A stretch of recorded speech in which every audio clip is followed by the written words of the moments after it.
sommes venus parler de paix, de réconciliation, de cohésion. Nous sommes dans le mois de novembre, le mois dédié à la célébration de la paix en Côte d'Ivoire. Donc nous sommes venus solliciter auprès de Monsieur le ministre son appui pour l'organisation de rencontres de la paix et de la fraternité.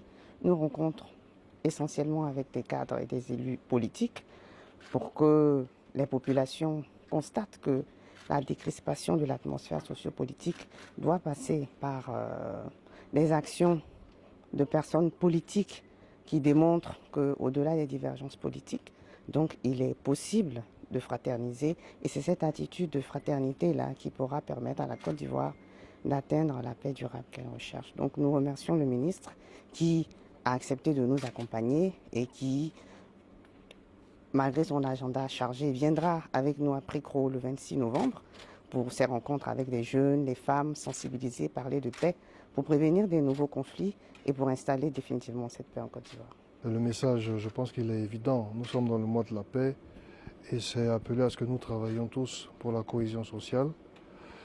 Et comme je suis un politique, je suis obligé de déborder un peu. Et c'est aussi à travers tout ce travail faire en sorte que les élections à venir en 2023 et en 2025 se passent dans la paix, que les résultats soient transparents. Parce que sans paix, finalement, le président Oufouette le disait si bien, il n'y a pas de possibilité de développement. Le réel motif de ma joie, réside dans le fait de leur relative jeunesse. Je peux me permettre, parce que Michel est un jeune frère, elles n'en parlent pas, ils sont jeunes. Ça voudrait dire que la réconciliation en Côte d'Ivoire, la paix en Côte d'Ivoire préoccupe davantage les jeunes. Ça veut dire qu'ils ont adhéré au processus de réconciliation et de paix. Ça veut aussi dire, par leur démarche, qu'ils s'approprient ce processus. Et c'est ça qui fait ma joie. Donc de penser objectivement que demain, la Côte d'Ivoire sera un pays en paix.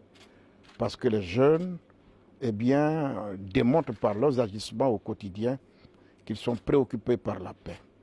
C'est un bel exemple de voir une jeune dame du RHDP en compagnie de Michel Gbagbo, fils de Laurent Gbagbo, député PPACI, et qui nous dit qu'un autre cadre PDCI-RDA, député de Pricro, que je connais personnellement pour sa fougue, sont ensemble pour initier des actions de paix.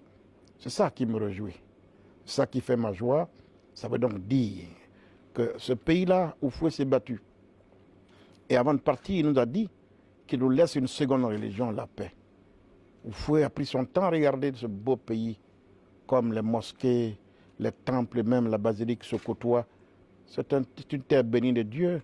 Et donc nous devons faire en sorte que la Côte d'Ivoire renoue avec son destin de pays stable, son destin de pays paisible. Et donc je suis un homme heureux. Je confirme que je serai avec eux à Pricro le 26, mais bien avant, nous serons ensemble à Diokoué. Parce qu'à Diokoué, on va donc organiser le 15 novembre la journée de la paix, mais cette fois du pardon et du souvenir. Tout le monde sait, quand on parle de Diokoué, ce à quoi ça renvoie. Aujourd'hui, il faut se pardonner. Il faut regarder l'avenir. Il faut avancer pour donner une seconde chance à bâtir cette Côte d'Ivoire pour nos enfants de demain. Donc Diokoué sera pour un temps la capitale de la Côte d'Ivoire, mais surtout la capitale de la paix en Côte d'Ivoire. Et je suis heureux que je leur accorde pour qu'on y aille ensemble. Que Dieu bénisse notre pays.